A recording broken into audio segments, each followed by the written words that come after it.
Hey guys, it's Roscoe, and on Space Couch today I've got part 2 of what's on my reading list. I realised I hadn't actually gone through some of the more interesting books that I've got outstanding that are held in a different location.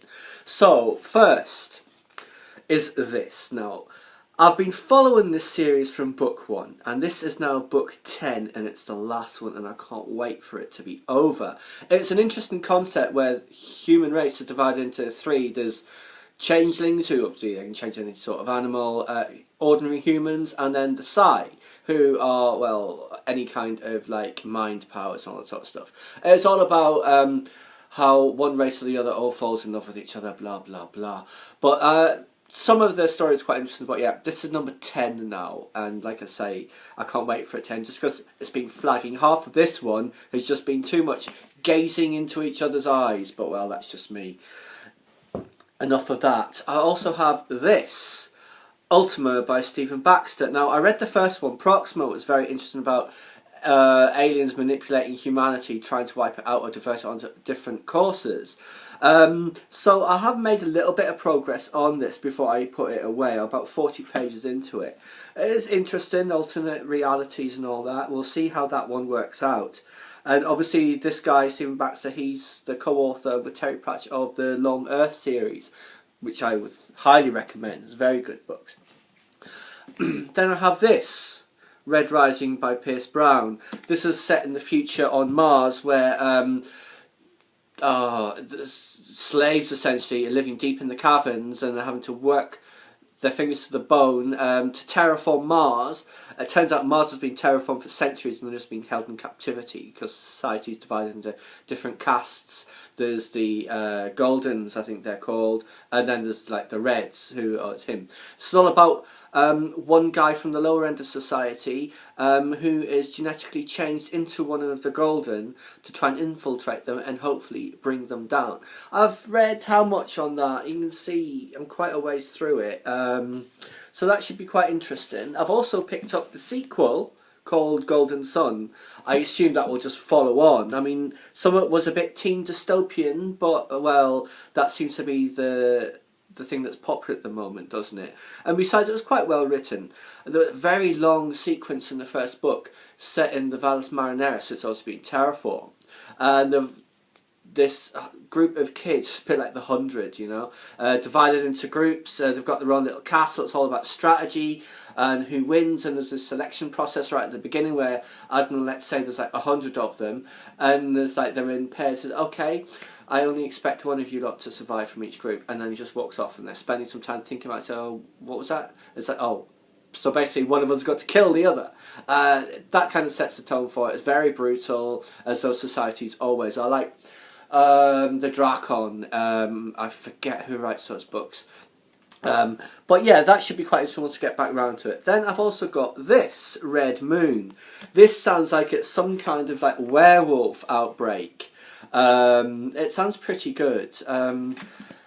Had read like 8 pages of it before moving on to other things, so I'm not saying that tells you how good or not that it is, just that how easily distracted I am when it comes to books.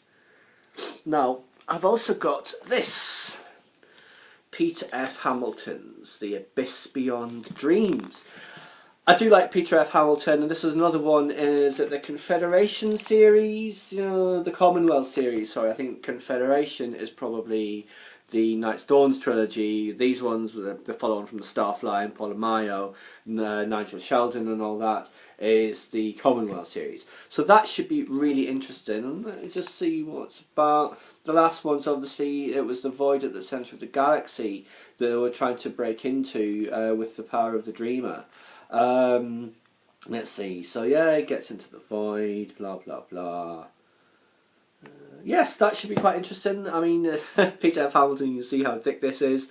But, you know, it's like Kim Stanley Robinson, you know what you're getting, you know you're going to be thoroughly entertained. And it's going to be pretty scientific and technical. Unlike, say, as you know, I like the author Jack McDevitt, his technical explanations aren't overly technical, you know, it's more literary, which is fine for that level of book. In these great big techno doorstoppers, they do like to go on and on in depth about the technology, and Kieran Stanley Robinson particularly. Peter F. Hamilton slightly less so from what I recall. I shall let you know. And I also have this. Daylight on Iron Mountain by David Wingrove. This is his, he's rewriting his Chung Ko series, which I read when they first came out in the mid to late 80s and the early 90s when I was at university. Fantastic series. I absolutely loved it, about how China's taken over the world, totally perverted history, so they made it seem like China was always in charge of the world.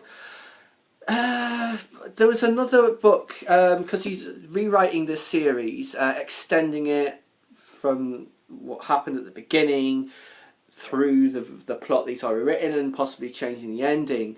I just did find it really tough going though. Don't know what this one will be like. Hopefully it'll be okay and not too difficult to read. But yeah, I've had this probably a couple of years and I haven't looked at it yet. But it was the same with the very first one of the new Chung Ko books. It took me ages to get around to reading that as well, and it took me forever to get through it also. Anyway, I shall get around to that in due course. I mean, God knows how many more of these ones are out already. It's probably on 3, 4, 5 or 6 by now.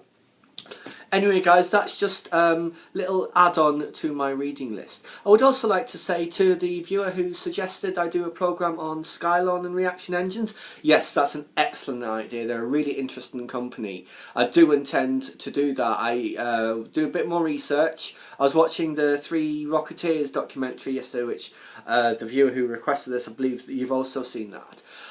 Yeah.